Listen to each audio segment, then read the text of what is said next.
Mon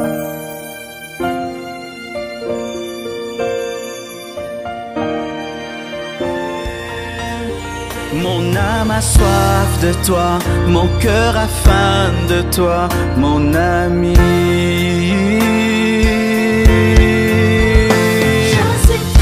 Je suis triste, je meurs.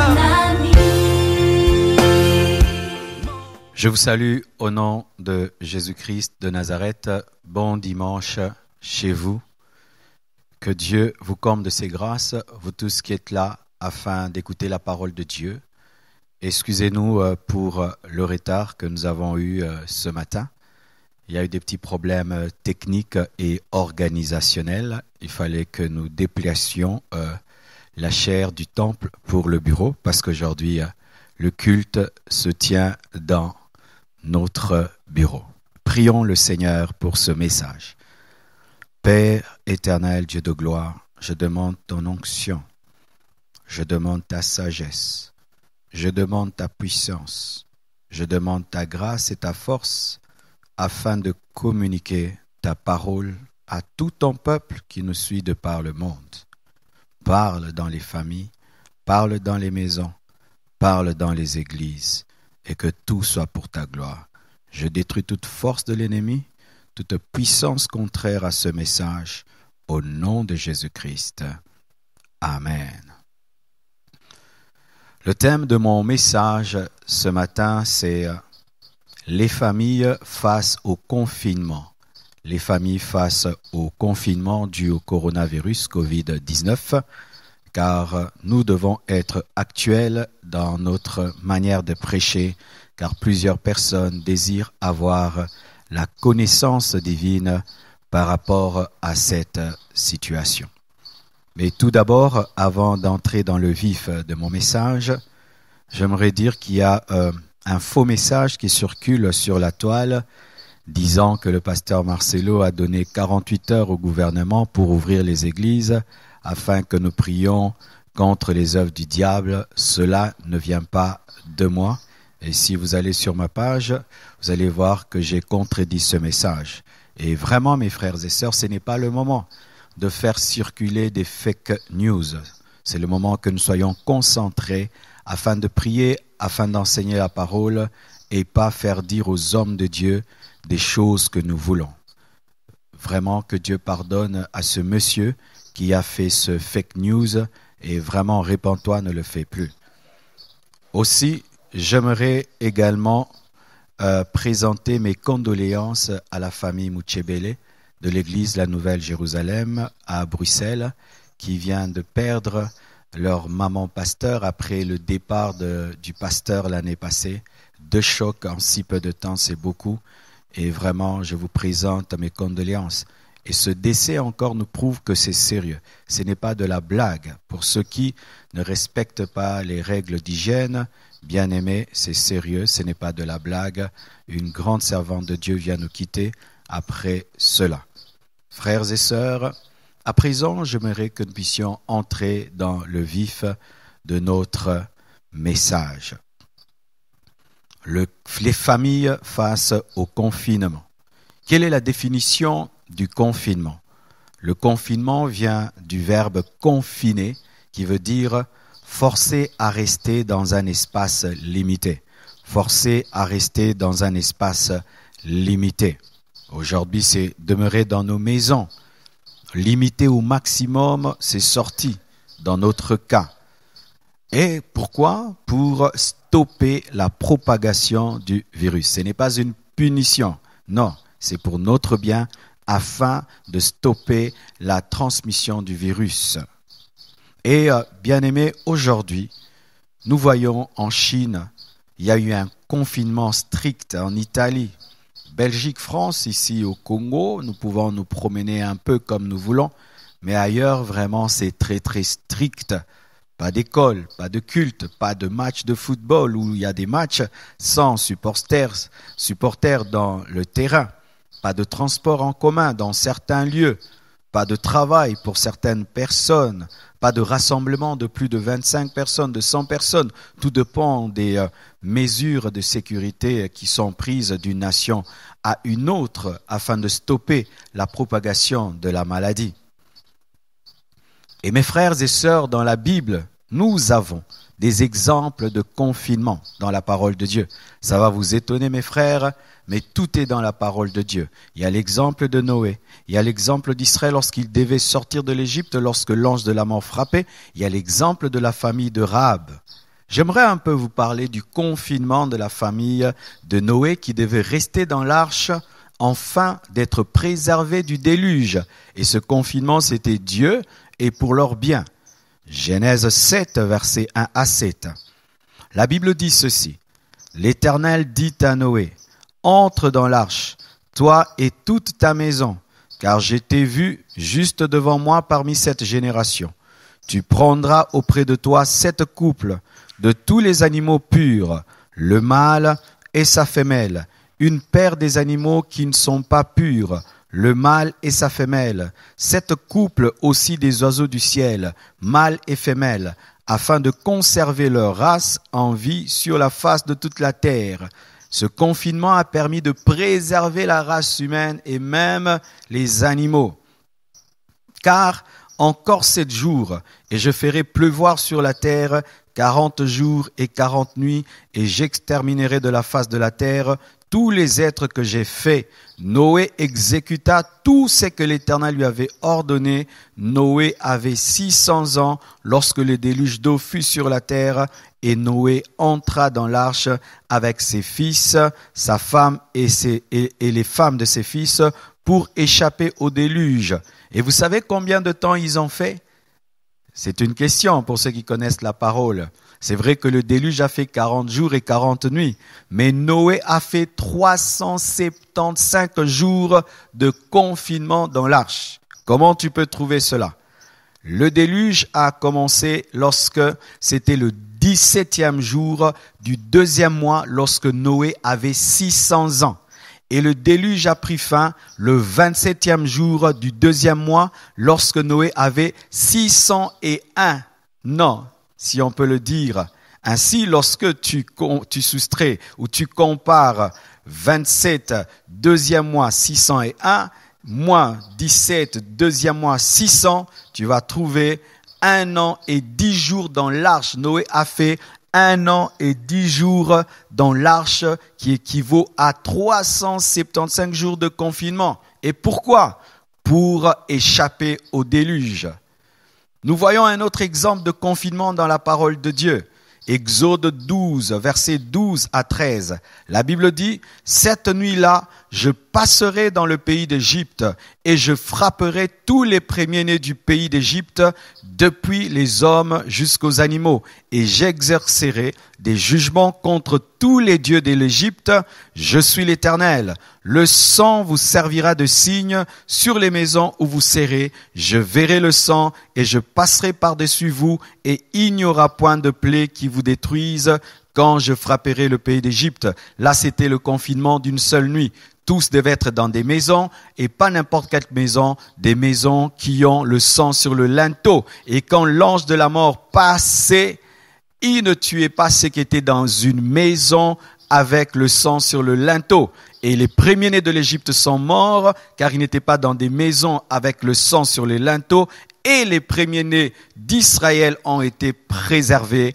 Une nuit de confinement dans la parole. Encore un 3e exemple avant d'entrer dans le vif du sujet. Josué 6, verset 17, il s'agit de la famille de Rahab.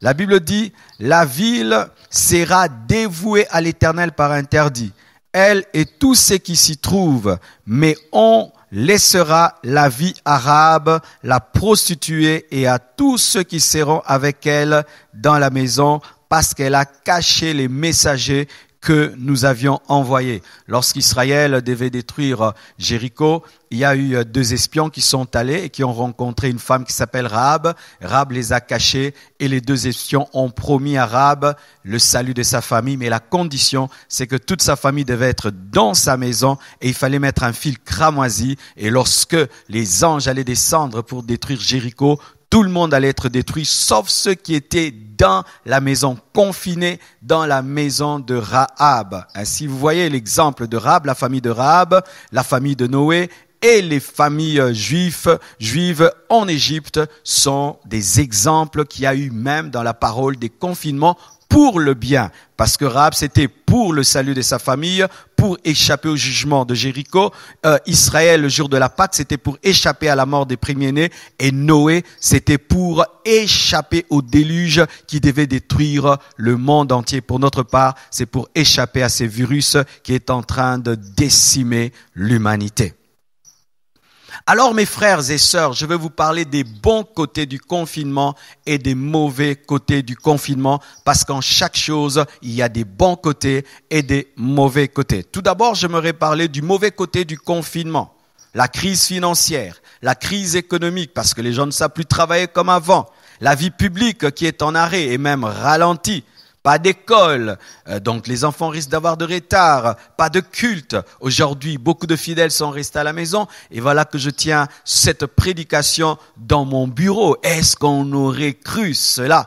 Pas de rassemblement. Il y a le bouleversement de notre vie quotidienne. Il y a des gens même qui ne savent même pas pourquoi ils vont se réveiller parce qu'ils n'ont plus rien à faire. Il y a la réduction du contact humain. Nous nous visitons de moins en moins. La pauvreté, la famine et même, on n'en parle pas, des deuils solitaires, des gens qui pleurent en seuls leur mort parce qu'il n'y a pas moyen de venir les visiter et les consoler. Il y a des drames qui sont en train d'avoir lieu dans le secret et même des malades qui sont abandonnés par leurs membres de famille qui ne sont pas visités et même certains malades qui sont abandonnés par certains infirmiers, par certains médecins. Et j'aimerais là louer même tous ces médecins qui travaillent, tous ces infirmiers qui travaillent, qui mettent leur vie en danger, afin de soigner des inconnus, afin de soigner des hommes qui ne sont pas de leur famille et qui se mettent tous les jours en danger. Que Dieu vous bénisse.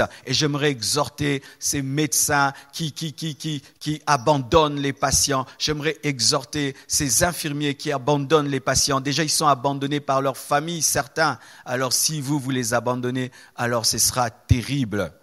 Et aussi, l'isolement sur soi-même. Beaucoup de gens sont devenus davantage isolés sur eux-mêmes à cause de la peur totale. Vraiment, ils se renferment sur eux-mêmes. Et vraiment, cette loi de chacun pour soi et Dieu pour tous commence vraiment à être pratiquée. Le mauvais côté, c'est que ça rend égoïste. On pense qu'à soi-même. Lorsqu'on va acheter, on oublie que l'autre aura besoin d'acheter. On prend tout. Et même si on n'en a pas besoin, parce que c'est moi je dois pas mourir. Et certains même qui savent qu'ils sont contaminés font tout pour contaminer les autres, de l'égoïsme qui se manifeste dans ce confinement. Mais aujourd'hui, je ne vais pas m'attarder sur cela car nous devons apporter la bonne nouvelle. Il y a tellement de mauvaises nouvelles sur le net, tellement de mauvaises nouvelles que l'Église doit apporter la paix, doit apporter la consolation et le réconfort. Alléluia.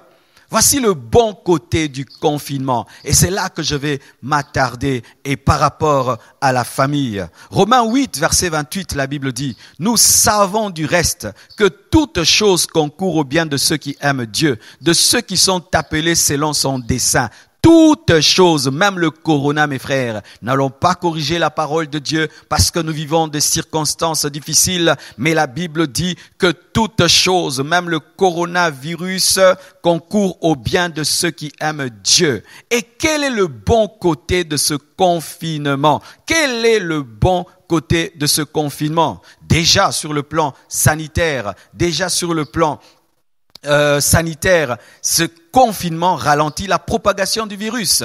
Et si vous le savez, déjà en Chine, ils sont déjà en train de ralentir sa propagation parce qu'ils ont respecté les mesures de confinement. Le bon côté du confinement sur le plan scientifique, chimique, sanitaire, c'est que ça stoppe la propagation du virus. C'est un très bon côté. C'est pourquoi même en tant qu'Église, nous avons respecté cela. Aussi, le repos pour ceux qui travaillent beaucoup. Parce qu'il y a des gens qui travaillent tellement qu'ils allaient même mourir de fatigue, ce confinement leur a permis quand même de souffler et de renouveler leurs forces afin de continuer à travailler. Sauf les médecins, sauf les infirmiers, les politiciens, les pasteurs, les scientifiques, les militaires qui doivent beaucoup travailler en cette période-ci. Ce n'est pas un temps de repos pour nous, mais pour certaines personnes, le bon côté de ce confinement, c'est que c'est un moment aussi de pause et de repos où ils étaient tout le temps travail. Maintenant, ils doivent penser à la famille, ils doivent penser à eux-mêmes. C'est aussi un bon côté. Pour ce qui nous concerne, pour ce culte des familles, voici le bon côté, car toute chose concourt au bien de ceux qui aiment Dieu. Le bon côté de ce confinement, parce que cela nous ramène à la vie familiale. Je peux témoigner, mes frères, je suis pasteur, mais en cette période-ci, j'ai vraiment une vie familiale terrible. Donc, nous prenons le temps de déjeuner ensemble, de dîner ensemble, de prier ensemble, le temps de suivre leurs notes, le temps de suivre tellement de choses que je ne pouvais pas faire avant.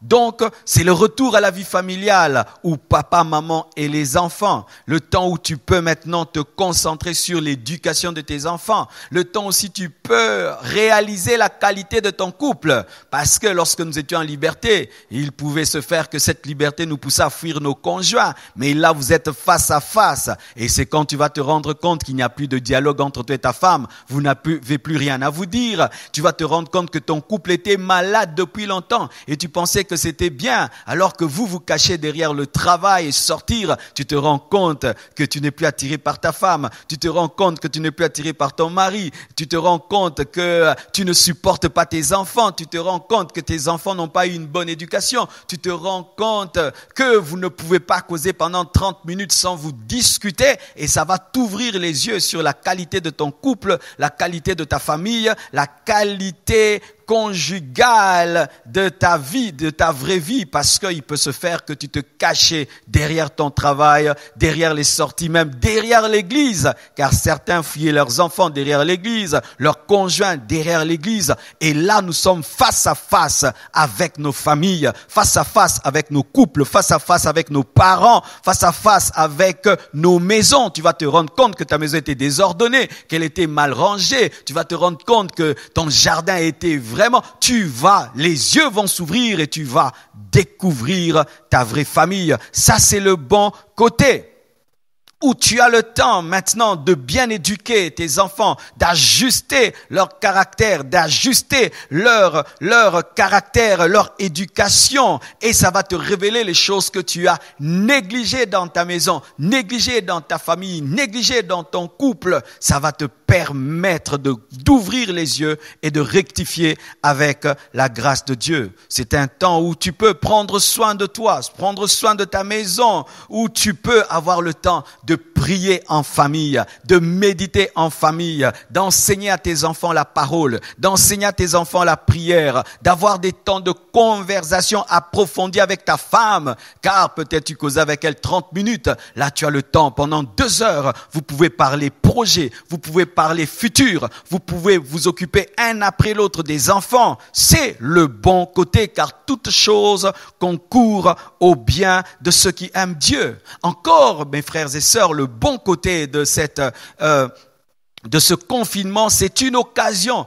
de te séparer des relations toxiques, de te séparer des amis et des couples qui détruisaient votre couple. Il peut se faire que dans la liberté, tu étais ami à quelqu'un qui était dans l'ivrognerie, mais vous ne savez plus vous voir. Tu allais souvent dans un bar afin de rencontrer des personnes toxiques. Et c'est une occasion pour toi pour être libéré de cela. Et il se pourrait que tu entretenais une relation extra-conjugale. Et pendant ce temps, le Seigneur t'aide à t'en séparer. Oui, mes frères et sœurs, Dieu utilise toutes circonstances pour nous libérer, toutes circonstances pour nous délivrer. Et pendant ces moments de confinement, sortez de l'adultère. Pendant ces moments de confinement, libérez-vous des mauvais amis. Pendant ces moments de confinement, profitez pour vous séparer des relations toxiques. Pendant ces moments de confinement, profitez-en pour sortir des mauvaises habitudes, des mauvais caractères. Pendant ce confinement, prenez le temps de méditer, prenez le temps d'entrer en vous-même pour découvrir le mauvais côté de votre caractère afin de le présenter devant Jésus-Christ pour qu'il vous délivre, pour qu'il vous libère. Toute chose concourt au bien de ceux qui aiment Dieu. Alléluia. Toute chose concourt au bien de ceux qui aiment Dieu. C'est pourquoi, mes frères, au lieu de vous plaindre de ce confinement, mes frères, regardez le bon côté et de sorte que lorsque vous sortirez de là, vous soyez comme un homme qui est sorti d'une retraite de prière, meilleur qu'avant, plus sage qu'avant, plus intelligent. Tu n'avais pas le temps de lire des livres, c'est le moment de prendre un livre et de le lire. Tu n'avais pas le temps de lire la Bible, c'est le moment de lire la Bible. Tu n'avais pas le temps de lire la Bible avec tes enfants, c'est le moment de lire la Bible avec les enfants. Tu n'avais jamais le temps de jouer avec les enfants, c'est le moment. Hier, j'ai joué avec mes enfants, j'ai joué, mais ils m'ont gagné. C'était une belle expérience. Pourquoi? Parce que maintenant, j'ai le temps. Au lieu de pleurnicher, au lieu de pleurer, retournez l'autre facette et utilisez ce confinement afin de devenir meilleur. Alléluia. C'est le temps de revenir vers nos familles, de revenir vers nos couples, de revenir vers nos enfants, de revenir vers nos parents, de revenir vers nos conjoints. C'est le moment d'avoir la révélation de nos couples afin de les soigner. C'est le moment d'avoir la révélation de l'état de nos familles afin de s'en occuper. C'est le moment d'avoir la révélation de la vraie éducation que nous avons donnée à nos enfants. C'est le moment d'avoir la révélation des problèmes que nous avons négligés. C'est le temps de prendre soin de nos maisons et de nous-mêmes. C'est le temps de prier, de méditer en famille, d'organiser le culte familial. C'est le temps pour méditer sur le futur de la famille. C'est l'occasion pour nous séparer des relations toxiques et de toute personne qui pendant longtemps ne pouvait sortir de nos vies. C'est le moment, car toute chose concourt au bien de ceux qui aiment Dieu. Et voilà par rapport au confinement de la famille de Noé. Comme je l'ai dit, la famille de Noé a fait 375 jours, donc 1 année 10 jours dans l'arche. C'est terrible, 1 année 10 jours de privation avec des animaux. Vraiment, c'était vraiment dur. La Bible nous dit ceci. Genèse 9, versets 20 à 22. Noé commença à cultiver la terre et planta de la vigne. Il but du vin, s'enivra et se découvrit au milieu de sa tente. Cham, père de Canaan, vit la nudité de son père et il le rapporta dehors à ses 2 frères. L'après-confinement. Après le confinement, il ne faut pas tomber dans le péché de Noé. Je répète, après le confinement, il ne faut pas tomber dans le péché de Noé. Noé, pendant 1 année 10 jours, était dans l'arche. Et donc, il disait, quand je sortirai de l'arche, je vais faire ceci. Je vais boire du vin. Ici, je ne peux pas planter dans l'arche. Je ne peux pas cultiver. Mais quand je sortirai, et lorsqu'il est sorti, étant donné que ses pulsions étaient freinées pendant 1 année 10 jours, il s'est lâché. Et qu'est-ce qu'il a commis? Une bêtise qu'il n'avait pas commise. Lorsqu'il était dans l'arche, il s'est enivré, il s'est dénudé et puis il a frappé son fils de malédiction. Après le confinement, faites très attention. Le diable nous attend dans la distraction, dans la libération de nos pulsions. Les gens vont sortir pour fêter. Ils vont se livrer à des péchés, à des festivités. Et c'est là que l'ennemi les attend, dans le péché de Noé, dans l'ivrognerie de Noé. Ne tombez pas dans le piège. Pendant que tu es en train de vivre le confinement, deviens un homme meilleur. Mais si tu ne deviens pas un homme meilleur, lorsque tu sortiras du confinement, tu vas commettre le péché de Noé. Lui, il a commis le péché de l'ivrognerie. Peut-être toi, tu vas commettre le péché de l'adultère, le péché de l'impudicité. Peut-être que toi, tu vas commettre d'autres péchés. Toutes ces choses qui sont en train de crier en toi pendant ce moment et qui demandent d'être dégagées vont saisir l'occasion. Lorsque tu sortiras de l'arche, lorsque tu sortiras du confinement, fais attention. Ne plante pas une vigne. Ne t'enivre pas comme Noé. Car après le confinement, Noé a maudit Cham. Il n'avait pas maudit Cham dans l'arche. Il a maudit en dehors de l'arche. Il a maudit après le confinement. Faites très attention après, car le Covid-19 passera. Dieu finira par nous libérer de cette maladie. Mais après cela, Quel sera ton caractère? Tu dois devenir un homme plus sage. Tu dois devenir un homme meilleur. Nous devons tirer des leçons de tout ceci. Et je bénis Dieu de par le monde. Je vois des hommes qui deviennent de plus en plus sages, car cette épidémie a révélé notre fragilité, a révélé notre humanité. Nous pensions être des dieux. Nous ne sommes que des hommes. Cela a rendu humbles les riches. Cela a rendu humbles les savants, que les riches, les pauvres, les blancs, les noirs. Et cette sagesse doit demeurer en nous-mêmes après. Pas seulement maintenant où nous devenons sages, méditatifs, et nous tous, nous parlons, vraiment l'homme n'est rien, l'homme n'est rien. Après le Covid-19, l'homme n'est rien. Alléluia. Il faudrait pas que nous ayons une crise de sagesse maintenant, et après nous oublions. Lorsque tu sortiras du confinement, deviens un homme meilleur où tu reconnais que le divin est plus que tout, que l'homme est fragile, que ce monde est passager, qu'il ne faut pas continuer à vivre ainsi, car Dieu nous a avertis. Dieu nous a avertis, mes frères. C'est que nous sommes en train de vivre, c'est un avertissement. Dieu est en train de nous montrer que la fin de ce monde est proche. Et si après cette épidémie, nous continuons à vivre comme auparavant, nous sommes des insensés. Nous sommes des insensés. Si après tout ceci, au lieu que nous allions dans des églises pour adorer Dieu, nous allons dans des boîtes de nuit, nous sommes des insensés. Si après ceci, nous organisons des concerts dans lesquels nous nous enivrons, nous sommes des insensés. Après l'arche, il faut faire un autel à l'Éternel. Après l'arche, il ne faut pas planter une vigne pour s'enivrer, mais il faut faire un autel à l'Éternel. Après ceci, nous devons louer, adorer Dieu et nous consacrer davantage, nous sanctifier davantage, pas aller dans des boîtes de nuit pour célébrer le diable, pour célébrer le monde, pour nous livrer à la prostitution. Non, nous devons devenir davantage sages, devenir des meilleures personnes qui ont tiré des leçons par rapport à cette circonstance, car Dieu parle d'une manière ou d'une autre. Vous qui aimez des prophéties, nous sommes dans une prophétie. La prophétie est là. Cette circonstance nous enseigne que tout est passager. Tout est éphémère. Nous sommes pèlerins sur cette terre. Cet monde peut disparaître en une seconde. Cette vie terrestre peut s'arrêter en une seconde. Nous en avons la preuve. Une chose invisible qui déclenche des effets visibles. Une chose invisible qui sèche les rues. Une chose invisible qui pousse à édicter des lois. Et voici, mes frères et sœurs, nous voyons que pour échapper au déluge, il fallait que la famille de Noé demeure dans l'arche.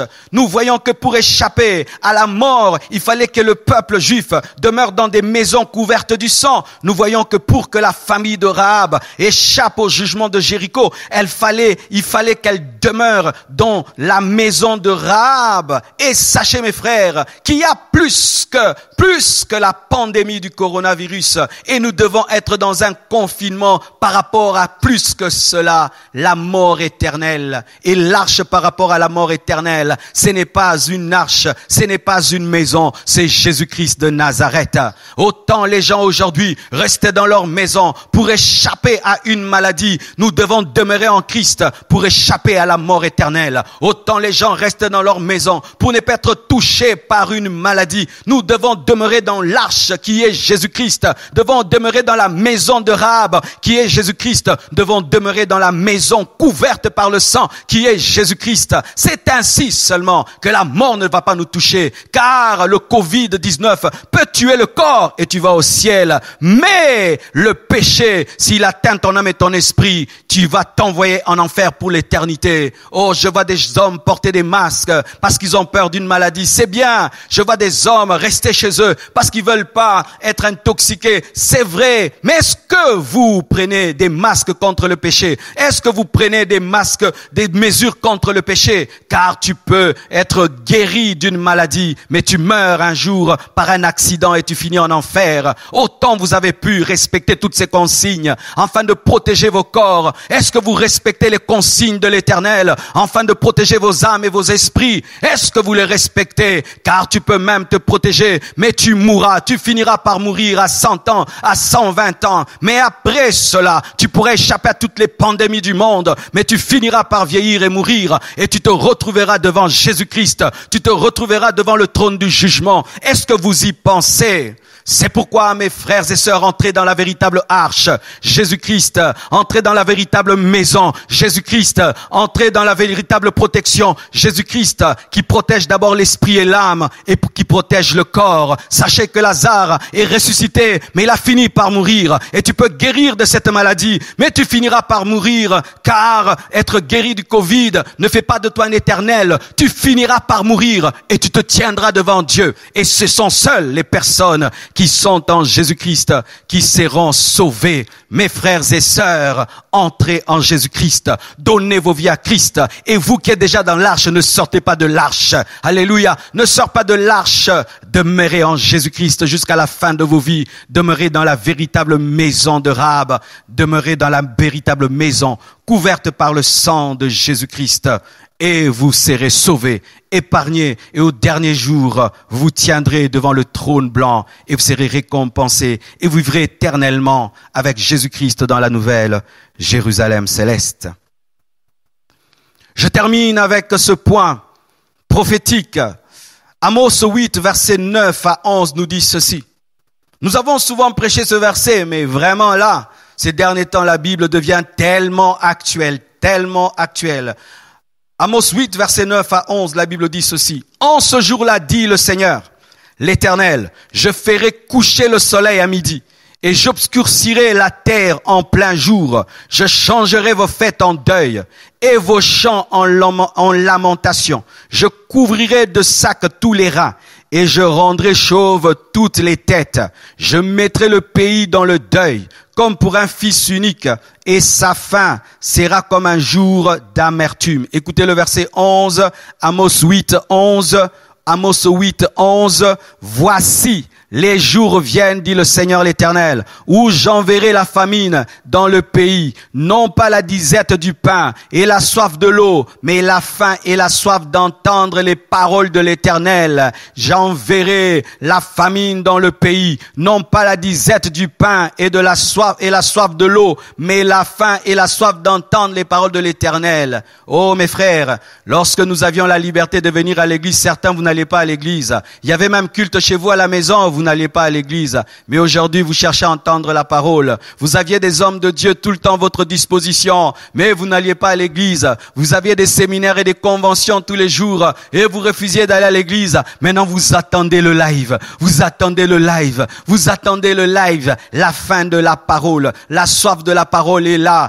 Et frères et sœurs, sachez, lorsque ce temps-ci passera, maximisez la parole, d'écouter la parole. Sortez de cette christianisme où vous ne prenez pas au sérieux la grâce d'avoir des enseignants de la parole à votre disposition, la grâce d'avoir des pasteurs à votre disposition, la grâce d'avoir des gens qui vous enseignent les Écritures à votre disposition. Tout ceci est en train de révéler que Dieu est en train de nous enseigner, car aujourd'hui dans le monde, c'est vrai, cette parole s'accomplira davantage vraiment à la fin des temps, mais déjà cela a commencé, mes frères, la soif d'entendre la parole. Si cette période fait 6 mois, mes frères, vous verrez la soif de la parole. Vous verrez, vous comprendrez à quel point c'est une grâce d'avoir quelqu'un qui vous enseigne la parole dimanche après dimanche, mercredi après mercredi, vendredi après vendredi. C'est une grâce, mes frères et sœurs. Ainsi, j'aimerais dire à toutes les familles, il est vrai qu'aujourd'hui, à cause des confinements, des familles sont détruites. Des femmes qui se chamaillent à longueur de journée avec leurs maris. Des maris qui se battent à longueur de journée avec leurs femmes. Des parents qui tabassent leurs enfants à longueur de journée parce qu'ils n'en peuvent plus. Des enfants qui font que manquer du respect à leurs parents.